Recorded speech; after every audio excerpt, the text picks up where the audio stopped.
ফিরলাম বিরতির পর। ঘরে বাইরে চাপে পড়ে এবার ভারতের কাছে মাথা নত করল বাংলাদেশ। গঙ্গা জলবন্টন সহ বিভিন্ন ক্ষেত্রে ভারতকে পাশে চাইছে বাংলাদেশ। ভারতের বিদেশ মন্ত্রীর সঙ্গে বাংলাদেশের বিদেশ উপদেষ্টার বৈঠকে এই বার্তাই গেছে। তবে নয়াদিল্লির অবস্থান কি জানবো, প্রতিনিধি অঙ্কিতা বর্ধন টেলিফোন লাইনে জুড়ছেন। অঙ্কিতা, দেখো, বাংলাদেশ কিন্তু বুঝতে পারছে আখেরে ভারত ছাড়া বাংলাদেশের কোনো গতি নেই। একেবারে সকালের ভোরের আলো ফোটা থেকে শুরু করে রাতে ঘুমানো পর্যন্ত প্রত্যেকটা বিষয়ে যে ভারতের সহযোগিতা ছাড়া তাদের জীবনযাপন করা এক প্রকার দুর্বিষহ হয়ে উঠবে, সে কথাটা কিন্তু ধীরে ধীরে আঁচ করতে পারছে। যার জন্য এবার বিদেশ মন্ত্রীর সাথেও বিভিন্ন গুরুত্বপূর্ণ বৈঠক। এবং আমরা যে কথা জানতে পারছি যে জলবন্টন চুক্তি, সেই জলবন্টন চুক্তির নবীকরণ করতে চাইছে বাংলাদেশ। কারণ বাংলাদেশ বুঝতে পারছে ভারতের সাথে যদি এই গঙ্গা জলবন্টন চুক্তি নবীকরণ না করা হয়, আগামী দিনে যে বাংলাদেশকে বড়সড় বিপদের মুখে পড়তে হবে। তবে আরো বেশ কয়েকটি বিষয় নিয়েই দ্বিপাক্ষিক একটি বৈঠক হয়। এই দ্বিপাক্ষিক বৈঠকে বিভিন্ন বিষয় উঠে এসেছে। তবে দেখো, আমরা দেখেছিলাম যে গত রবিবার ৮ম ভারত মহাসাগরীয় সম্মেলনের আয়োজন করা হয়েছিল। আর সেই সম্মেলনে যোগ দিয়েছিলেন ভারতের প্রতিনিধি হিসেবে বিদেশমন্ত্রী এস জয়শঙ্কর এবং তহিদ। এবং সম্মেলনের পার্শ্ব বৈঠকে রবিবার দ্বিপাক্ষিক বৈঠক বিষয়ে এক প্রকার আলোচনাও হয় তাদের। তবে বিদেশমন্ত্রী এস জয়শঙ্কর দুজনের যে ছবি তা সামাজিক মাধ্যমে পোস্ট করার পরেই কিন্তু আলোচনা শুরু হয়ে গেছিল যে বৈঠকে কি উঠে এসেছে।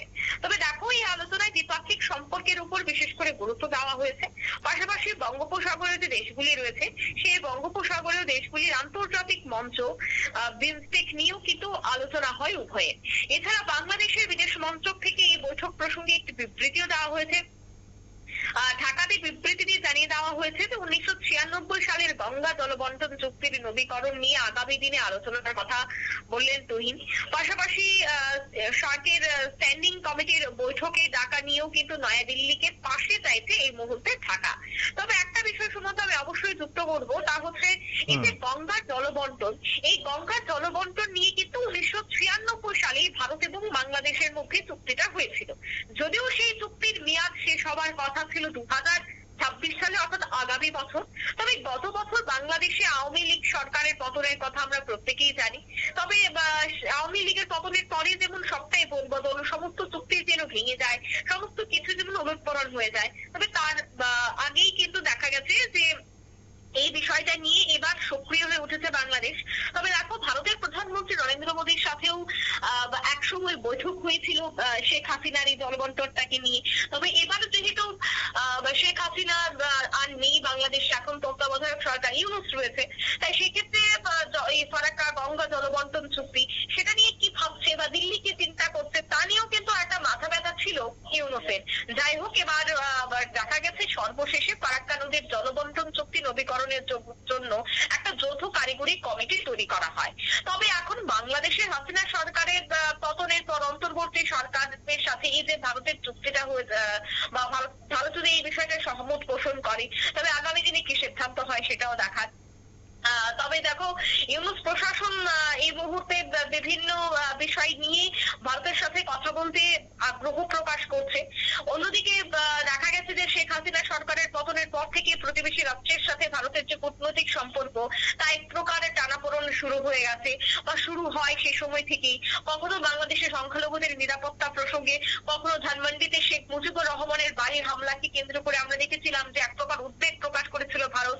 সবকিছু মিলিয়ে যে আগামী দিনে ভারত তার অবস্থান আরো স্পষ্ট করবে, ভারত যে এই বিষয়টি নিয়ে মোটেও খুশি নয় যেভাবে ধ্বংসলীলা চলছে বাংলাদেশে, তাতে আগামী দিনে যে জলবন্টন সহ আরো বেশ কিছু ক্ষেত্রে বাংলাদেশের প্রভাব পড়তে শুরু করবে, তা কিন্তু আখেরেই বুঝতে পারছে বাংলাদেশ।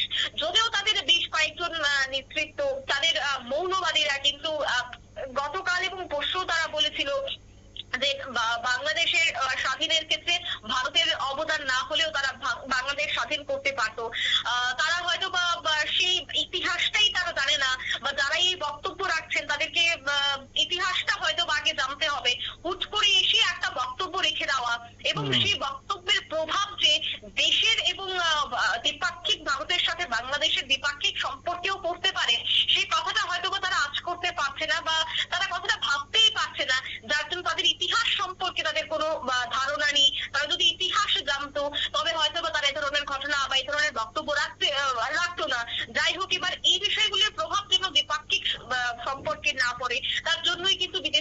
সাথে এই বৈঠক। এবার দেখার বিষয় যে দিল্লির অবস্থানটা কি হয়। সুমন্ত। ধন্যবাদ অঙ্কিতা।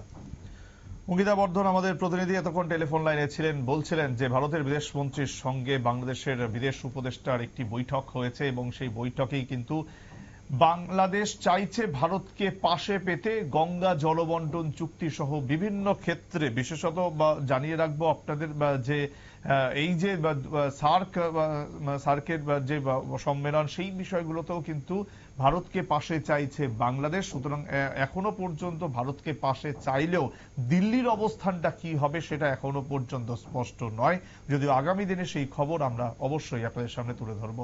সময় আরো একটি ছোট্ট বিরতির, সঙ্গে থাকুন।